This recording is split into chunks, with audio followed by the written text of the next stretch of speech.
I don't know what the deal is with me and free mowers, but here's another free mower that was just given to me.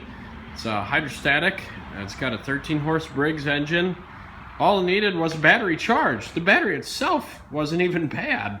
So my sister's in need of it, so I fixed it up, got it going for her, and everything's working great.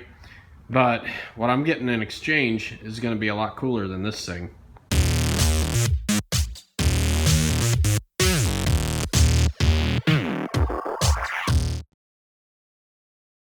The thing I'm going to be getting has been sitting for a while, so we're going to need some starting fluid. Or carbon choke cleaner. It's basically the same thing. We'll need the battery charger, a trailer, and a truck to pull it. Oh my word, my truck needs a bath.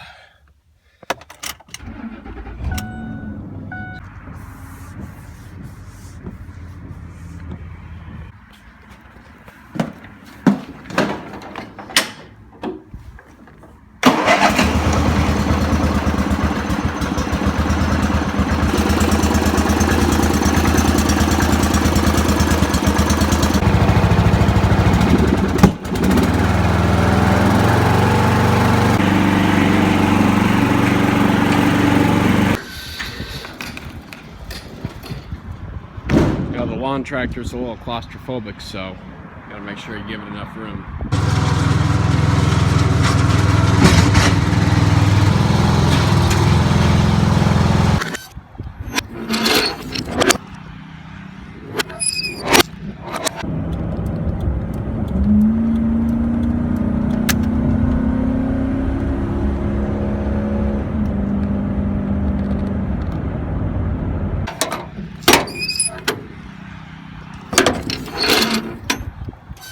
Behold, a 1949 Ford Model 8N.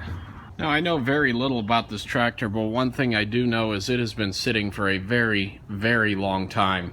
So much to the point that the carburetor is completely gummed up, the fuel is bad, and it'll crank but not start. Now, if I use starting fluid, it'll start and run.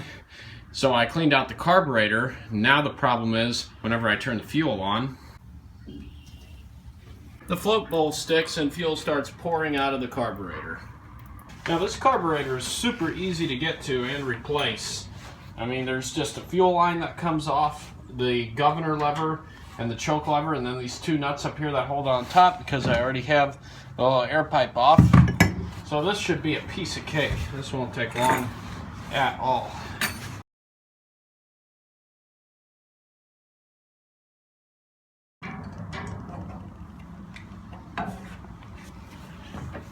So here's the old carburetor. As you can see, it's seen better days, pretty dirty, needs a good rebuild with new seals. And here's the new one.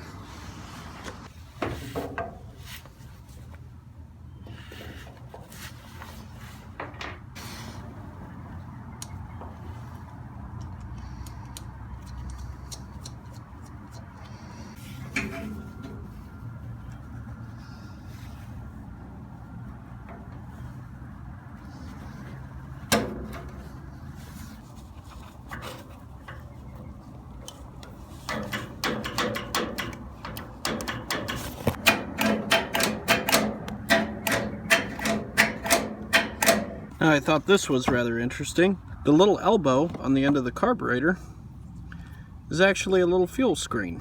So we'll reinstall the fuel screen on the new carburetor.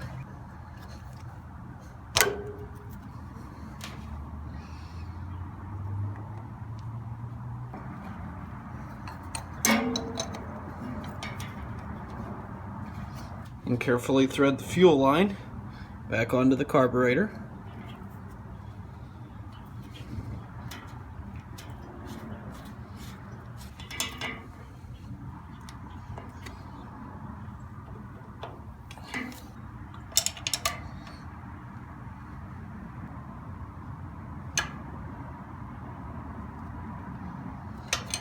Now let's turn the fuel back on and check for leaks.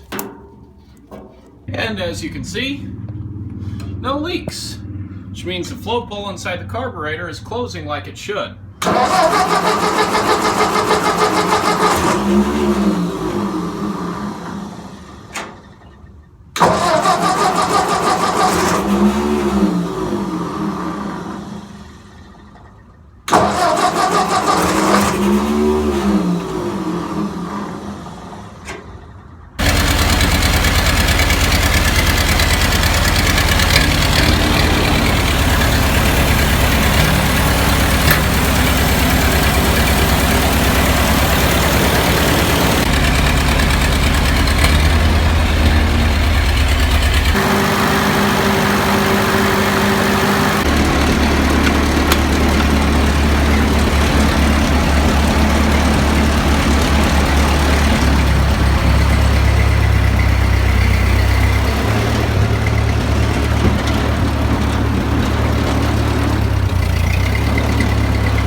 tremendously with cold starts. There's a big difference. No more need for starting fluid through the intake right here.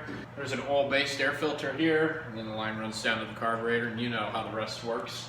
But the new carburetor helped a lot, made a big difference. So I've had the tractor sitting for a while, and give it about half throttle, pull the choke out, turn the key on, hit the starter. It's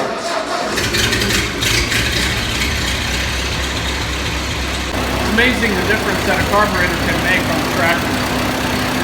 And no fuel leaks either.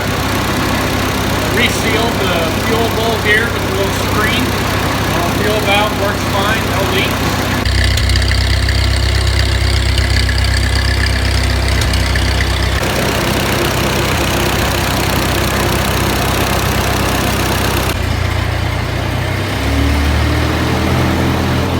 Also got good oil pressure.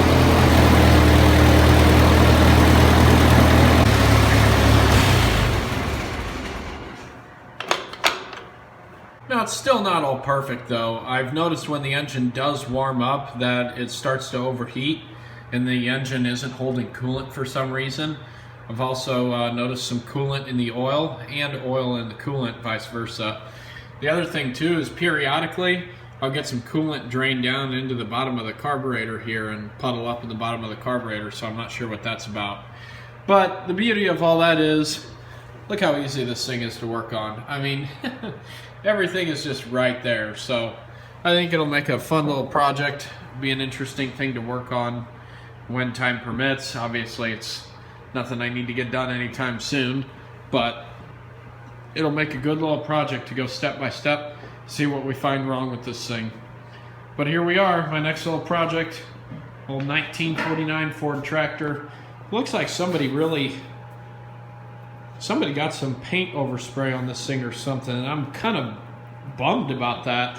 I mean, it's going to be painted anyway, but there's just a bunch of overspray on the hood and on the lights, and I don't know how that happened, but I mean, the paint's in great condition otherwise. I'm surprised at how little rust there is on these things. Man, they really painted them well, but here we go. So, here's my next project. Until next time, take care, guys.